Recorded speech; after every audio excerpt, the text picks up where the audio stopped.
Shalom Callers, sungguh suatu kebanggaan dan kebahagiaan buat saya boleh menyapa saudara siang hari ini.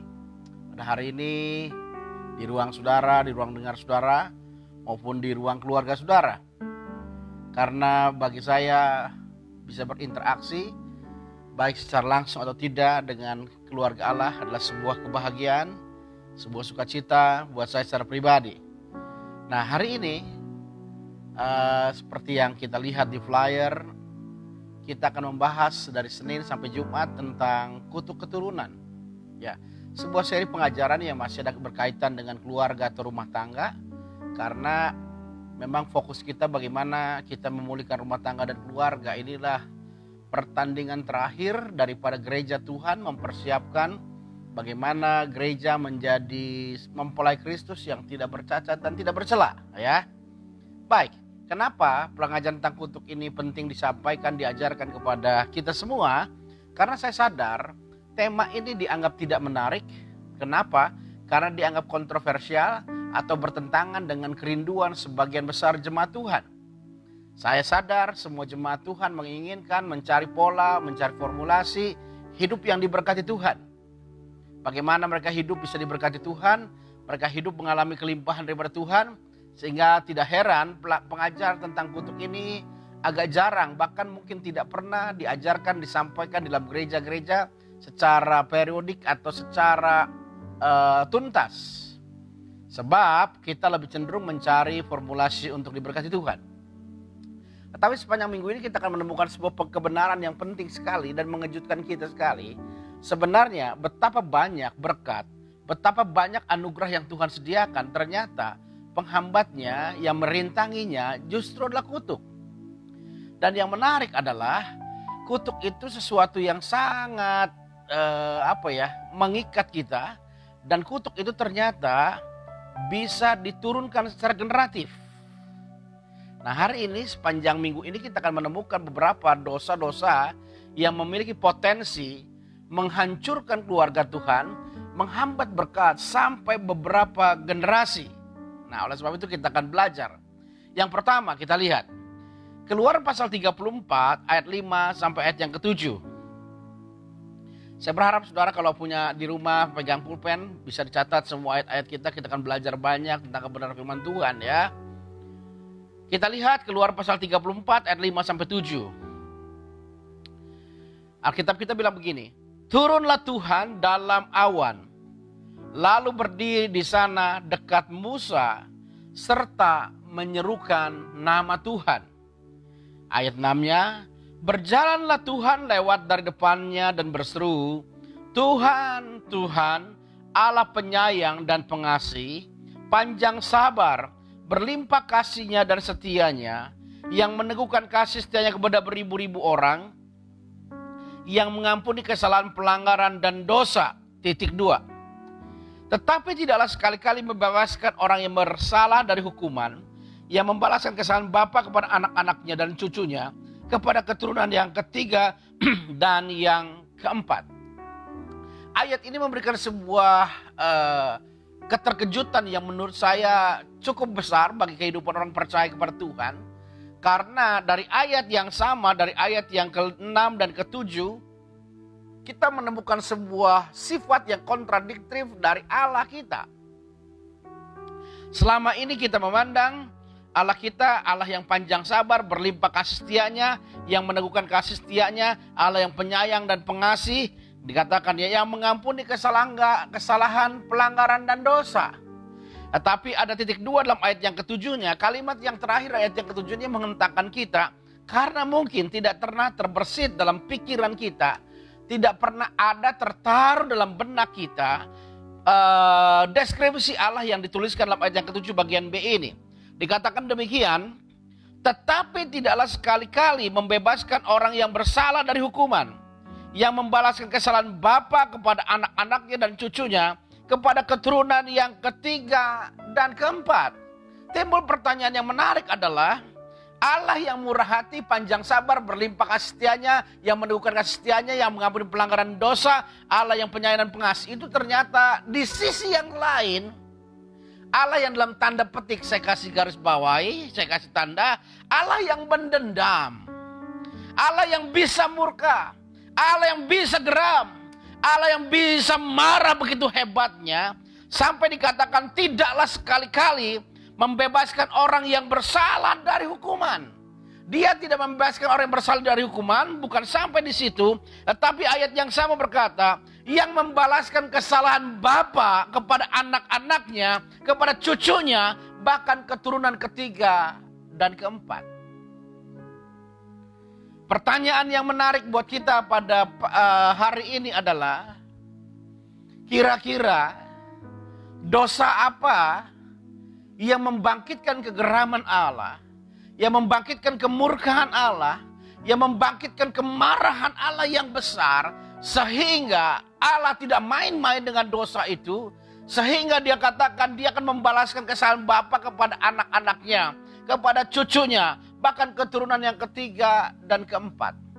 Artinya ada sebuah dosa, ada sebuah pelanggaran, ada sebuah kejijian di mata Tuhan dari orang yang melakukan dosa ini, sehingga pelanggarannya ini akan dialami hukumannya, akan dialami sanksinya, akan dialami akibatnya sampai generasi yang keempat. Kira-kira dosa apa yang membangkitkan kegeraman Allah begitu hebat? Kira-kira pelanggaran apa yang bisa membangkitkan kegeraman Allah yang begitu dahsyat? Kira-kira pelanggaran apakah yang bisa membangkitkan murka Allah yang menyala-nyala seperti itu? Kalau kita perhatikan Keluaran 34 ayat 5 sampai 7 adalah kutipan Musa terhadap ayat Alkitab kita di dalam Keluaran pasal 20. Artinya 34 kitab Keluaran 34 adalah kutipan di ayat yang pasal yang ke-20.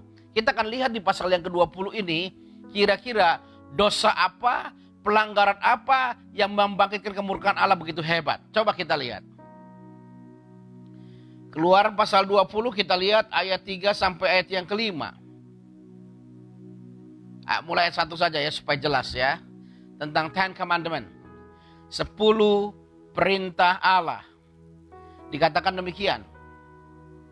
Lalu Allah mengucapkan segala firman ini, Akulah Tuhan Allahmu yang membawa engkau keluar dari tanah Mesir, dari tempat perbudakan. Ayat 3-nya perhatikan.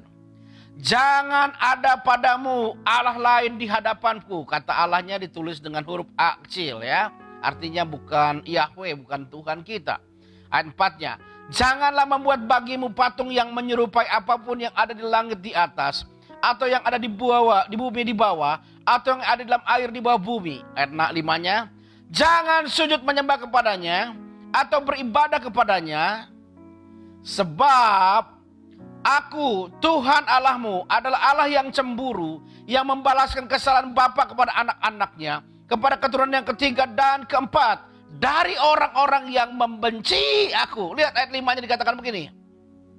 Jangan sujud menyembah kepadanya atau beribadah kepadanya, sebab Aku Tuhan Allahmu adalah Allah yang cemburu, yang membalaskan kesalahan bapa kepada anak-anaknya, kepada keturunan yang ketiga dan keempat dari orang-orang yang membenci Aku.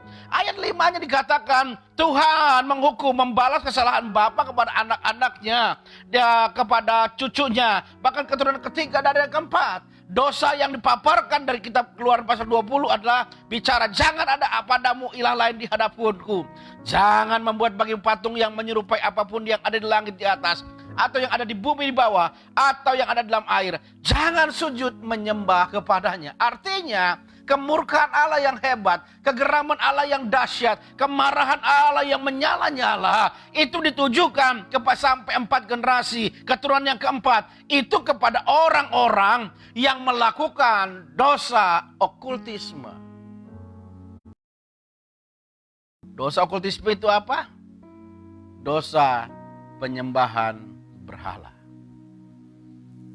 Dan sadar atau tidak, dosa ini menurut saya nyaris ada di semua kelompok masyarakat kita.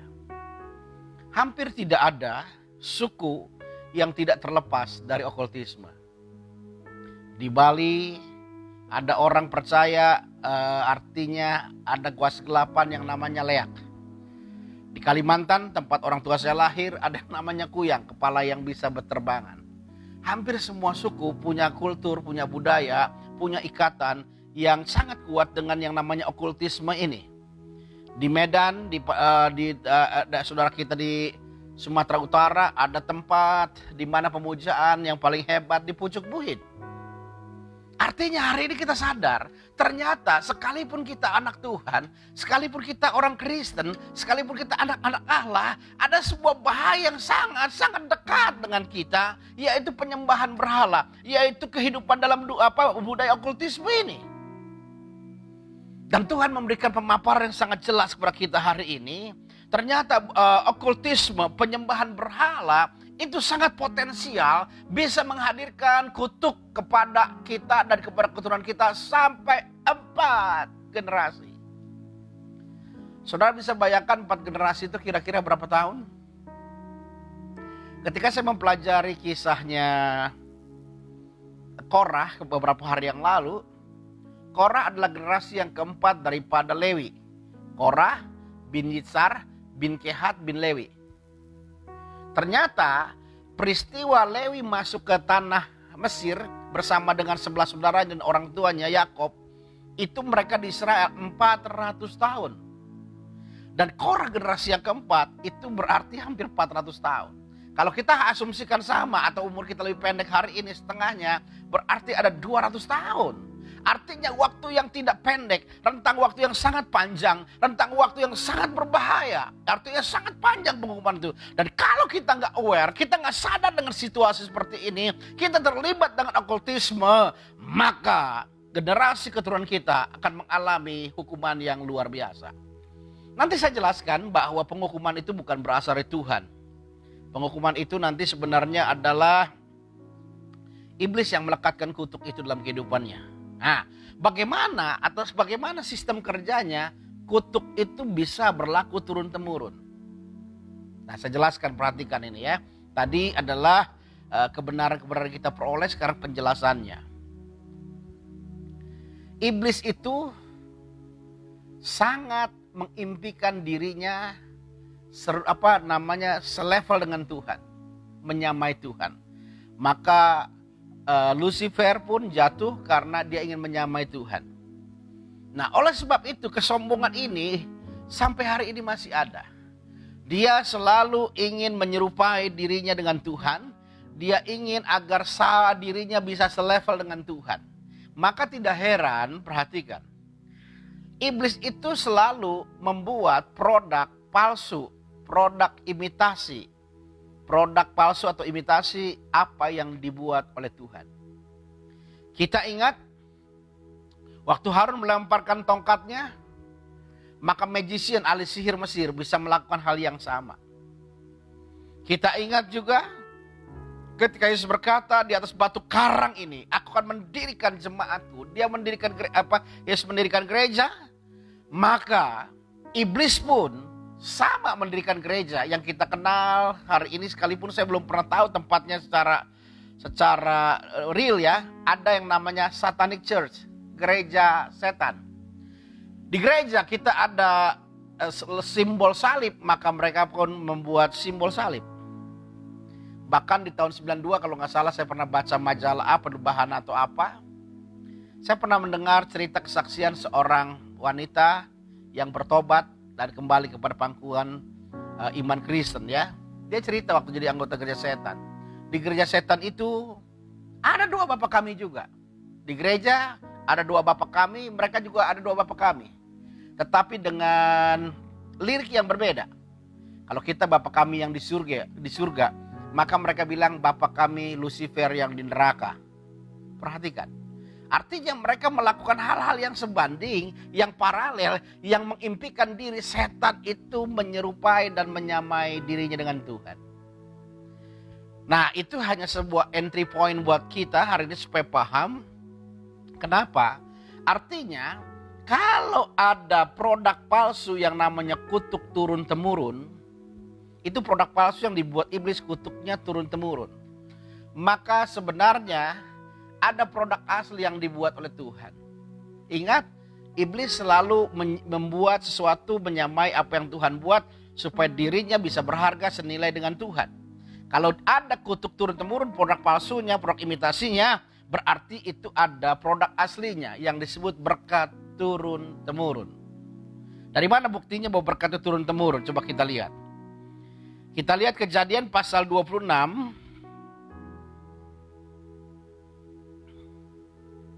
Ayat 12 dan 13.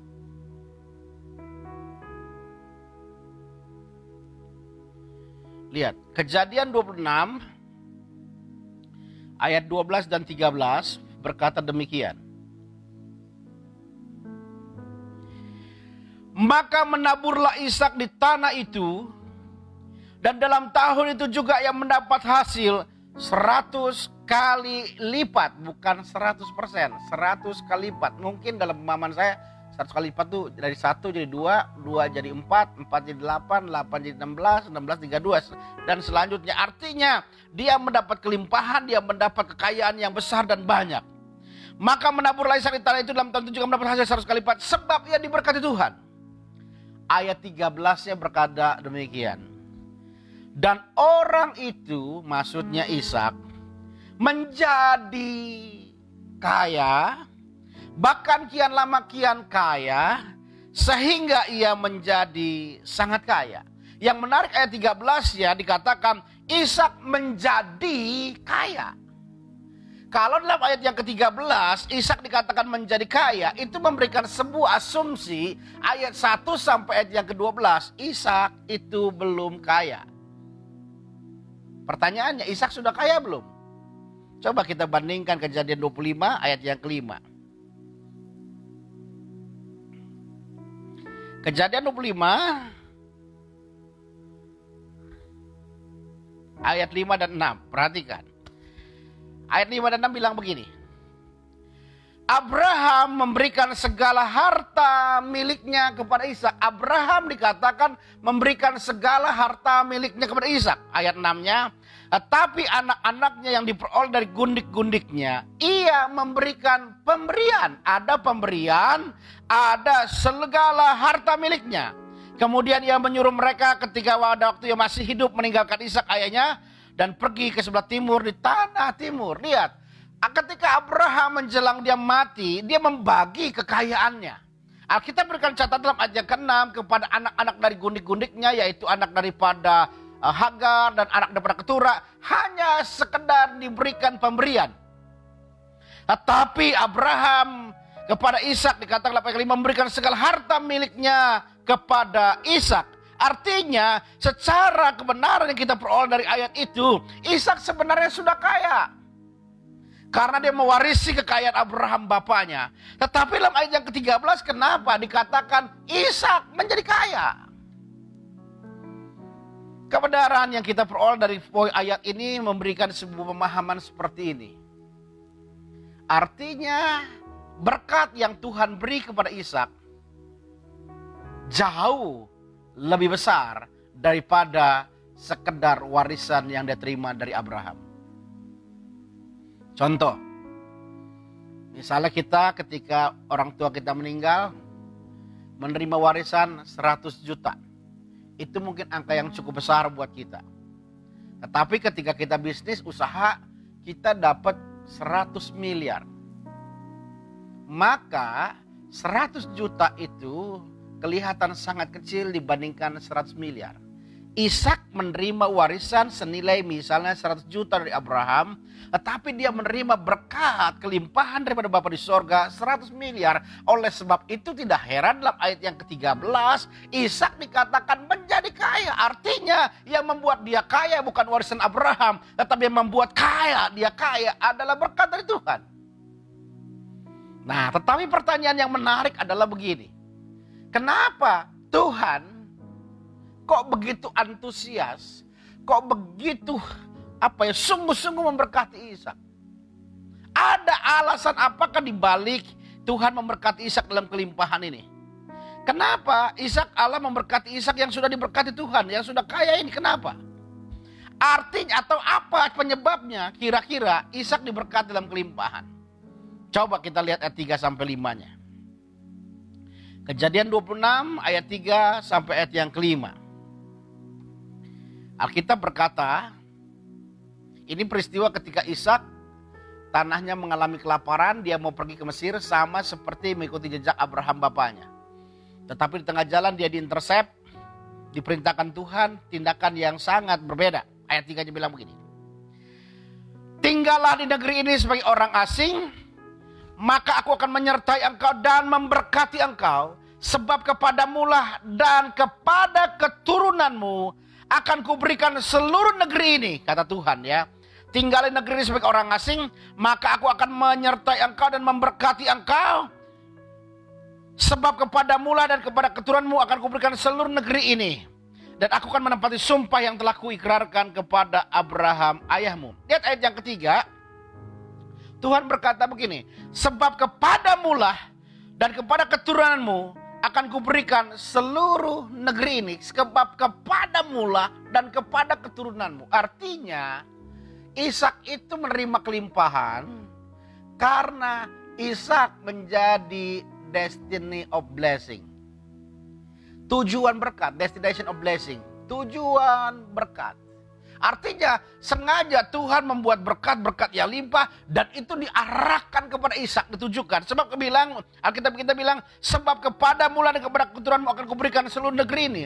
Artinya Ishak menjadi destination of blessing, tujuan berkat Tuhan. Dan hebatlah orang-orang anak-anak Tuhan yang hidupnya sungguh-sungguh menjadi tujuan berkat Tuhan. Kita ingat Mazmur 133, sebab kesanalah berkat Tuhan memerintahkan berkat. Artinya ada orang-orang tertentu yang Tuhan siapkan untuk menjadi tujuan berkat Tuhan. Dan kali ini tujuan berkat Tuhan itu ke arah Ishak. Tapi pertanyaannya, kenapa Tuhan menjadikan Ishak tujuan berkat? Ayat 3-nya bilang begini. Dan aku akan menepati sumpah yang telah kuikrarkan kepada Abraham ayahmu. Jadi Ishak menjadi tujuan berkat. Kenapa? Karena Allah sedang menepati sumpah yang telah kuikrarkan kepada Abraham ayahmu. Ayat 4-nya, aku akan membuat banyak keturunanmu seperti bintang di langit. Aku akan memberikan kepada keturunan seluruh negeri ini.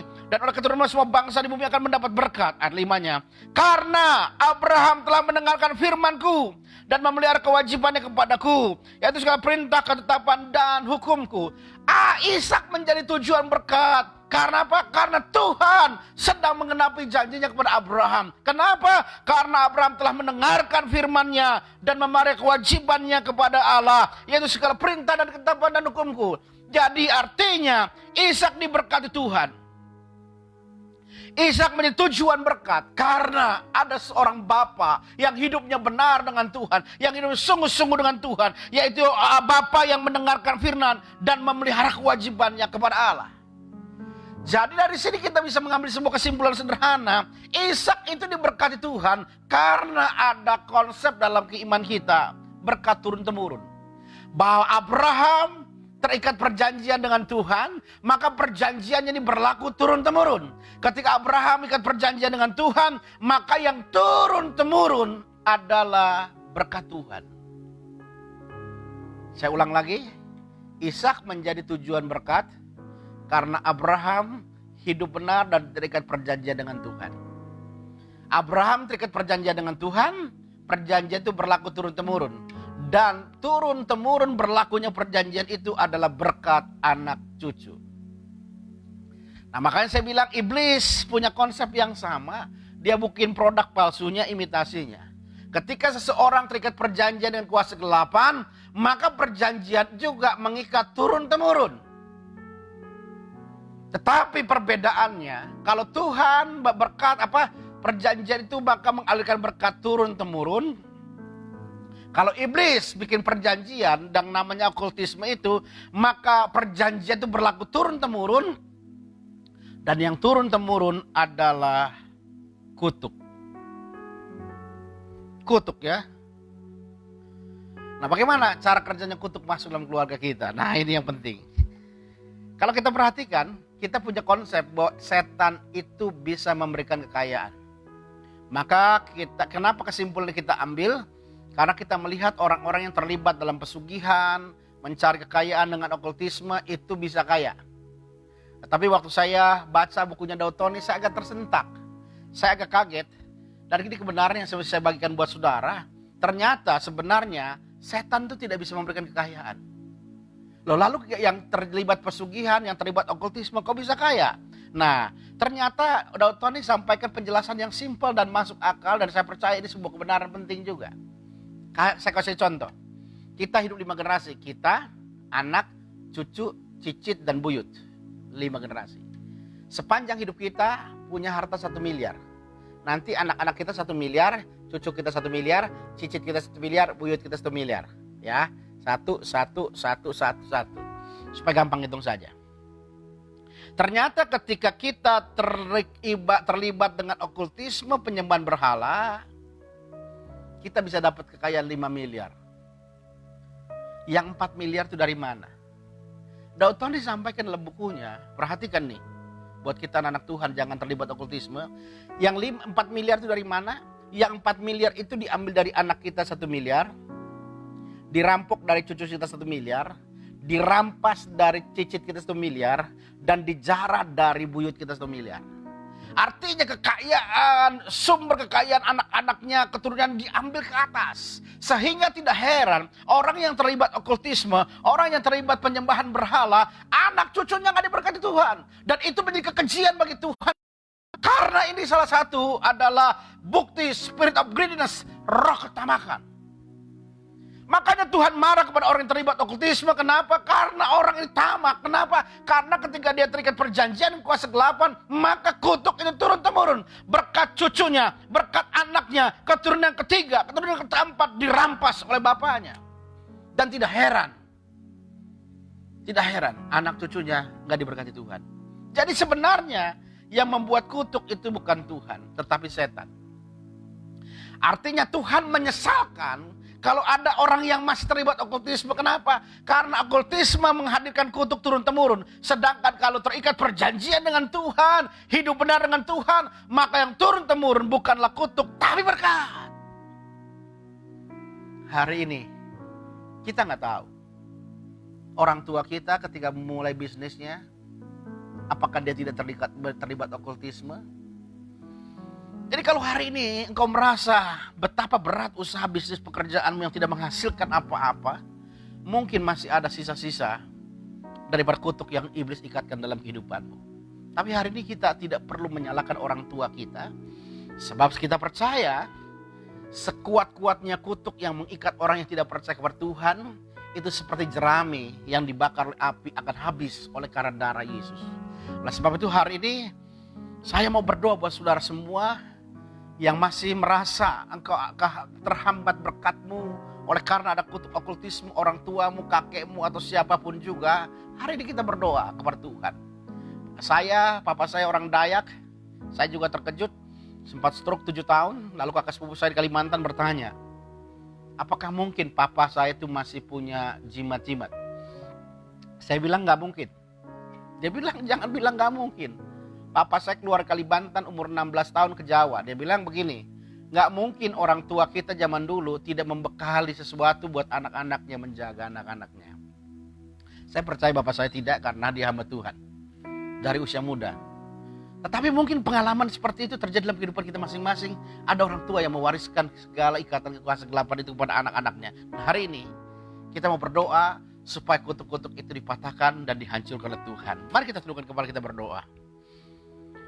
Bapa, kami bersyukur hari ini Tuhan menyingkapkan sebuah kebenaran yang penting bagi anak-anak-Mu, agar kami hidup dalam kebenaran dan perjanjian dengan Tuhan, bukan perjanjian dengan kuasa kegelapan, bukan perjanjian dengan dunia okultisme.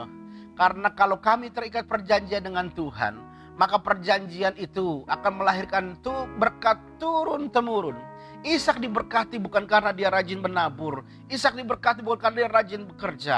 Tetapi Ishak diberkati karena Tuhan menjadikan Ishak tujuan berkat Tuhan yang limpah. Dan kami rindu, kami menjadi orang-orang yang menjadi tujuan berkat Tuhan. Oleh sebab itu Tuhan, kami hari ini berdoa, jikalau di antara kehidupan kami ada keluarga-keluarga yang masih terikat dengan dosa okultisme yang mengikat, ada perjanjian-perjanjian kuasa kegelapan. Hari ini hamba berdoa, kuasa Tuhan melawat mereka, membebaskan setiap rumah tangga, membebaskan setiap keluarga, menyembuhkan mereka sehingga mereka terlepas dari ikatan-ikatan seperti itu. Dan Tuhan memberikan ikatan yang baru, perjanjian dengan Tuhan. Maka berkat akan mengalir secara turun-temurun kepada anak-anak-Mu. Hari ini, mulai dari hidup kami mau hidup sungguh-sungguh dengan Tuhan. Karena kami tahu hari ini, kehidupan kami yang benar adalah investasi yang besar bagi anak-anak keturunan kami. Seperti Jonathan Edward, hidup benar, maka ribuan keturunannya tidak ada yang merugikan negara.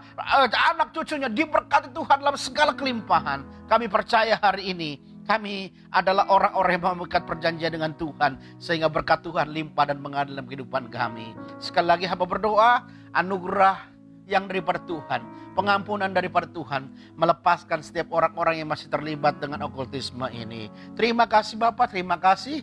Hanya dalam nama Tuhan Yesus Kristus kami bersyukur, kami berdoa. Haleluya. Amin. Amin, amin, amin, amin. Jangan lupa, besok kita masuk lagi ke tema kutuk turunan ini. Kita akan bicara masalah dosa seksual. Dosa ini juga dosa yang benar-benar biadab. Ya, nanti saya jelaskan menghancurkan betapa hebat kehidupan orang-orang percaya. Dan nanti malam dalam call malam kita akan berjumpa dengan Bapak Pendeta Andreas Tio Hadi. Dia seorang pendidik. Dia akan bicara tentang mendidik anak tanpa harus memanjakannya, ya, dalam call malam hari. Ya, Tuhan memberkati kita semua. Sampai jumpa esok hari.